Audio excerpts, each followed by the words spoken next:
क्या आपने कभी सोचा है माता रानी ने उन राक्षसों का अंत कैसे किया जिनसे देवता भी डर गए थे।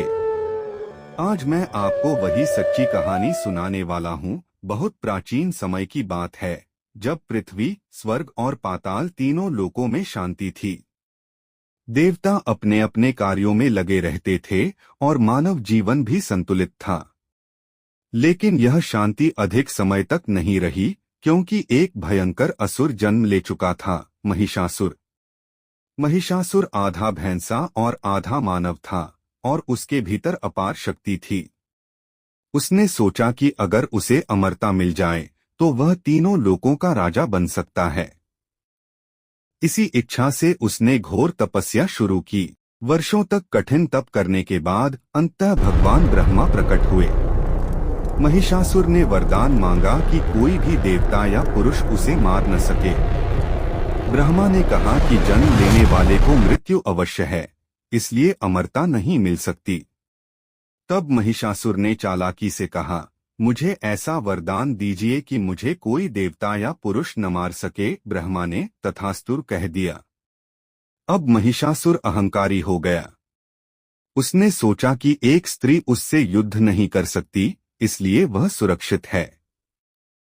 उसने अपनी सेना के साथ स्वर्ग पर आक्रमण कर दिया। इंद्र और अन्य देवताओं ने उसका मुकाबला किया, लेकिन वे हार गए। स्वर्ग पर महिषासुर का अधिकार हो गया। चारों ओर भय और अंधकार फैल गया। देवता निराश होकर भगवान विष्णु और शिव के पास गए। तब सभी देवताओं के क्रोध और ऊर्जा से एक अद्भुत दिव्य प्रकाश उत्पन्न हुआ। यह प्रकाश मिलकर एक देवी का रूप लेने लगा। वह थी माँ दुर्गा। माँ दुर्गा के 10 हाथ थे और हर हाथ में एक दिव्य अस्त्र था। भगवान शिव ने उन्हें त्रिशूल दिया, विष्णु ने सुदर्शन चक्र, इंद्र ने वज्र, वरुण ने शंख, अग्नि ने शक्ति और अन्य देवताओं ने भी अपने अपने अस्त्र दिए। माँ दुर्गा सिंह पर सवार होकर युद्ध के लिए निकली।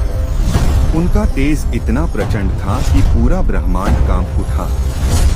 जब महिषासुर को यह समाचार मिला तो वह हंस पड़ा। उसने सोचा, एक स्त्री मुझे कैसे हरा सकती है। युद्ध शुरू हुआ। महिषासुर की सेना ने आक्रमण किया, लेकिन माँ दुर्गा ने अकेले ही पूरी सेना का संहार कर दिया। इसके बाद महिषासुर स्वयं युद्ध में उतरा। उसने कई रूप बदले, कभी भैंसा, कभी सिंह, कभी हाथी।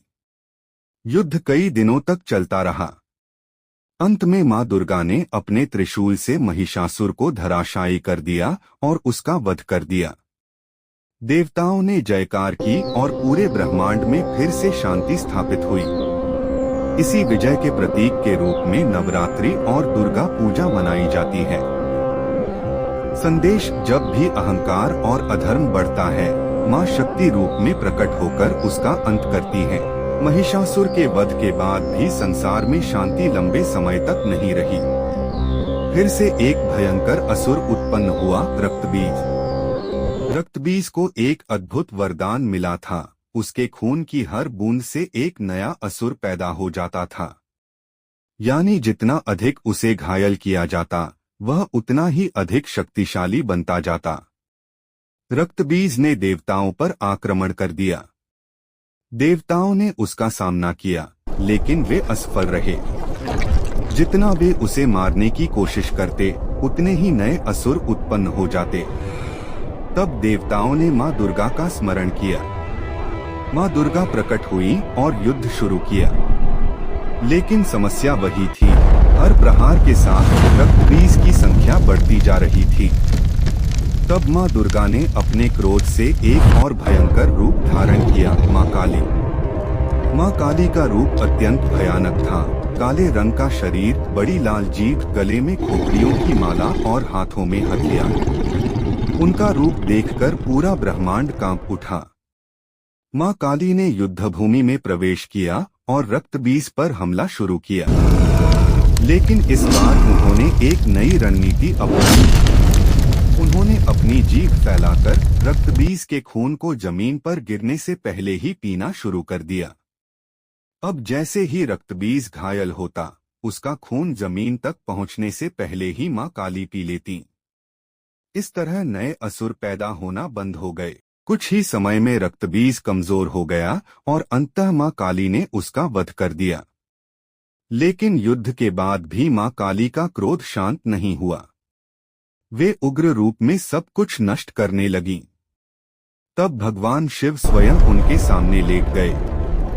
जैसे ही मां काली ने शिव पर पैर रखा, उन्हें अपनी गलती का एहसास हुआ और उनका क्रोध शांत हो गया। संदेश: बुराई कितनी भी चालाक क्यों न हो, मां शक्ति बुद्धि और शक्ति से उसका अंत कर देती हैं।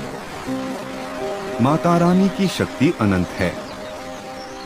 जब भी अधर्म बढ़ता है, वो किसी न किसी रूप में आकर धर्म की रक्षा जरूर करती हैं। अगर आप भी माता रानी में विश्वास करते हैं तो कमेंट में जय माता दी जरूर लिखें।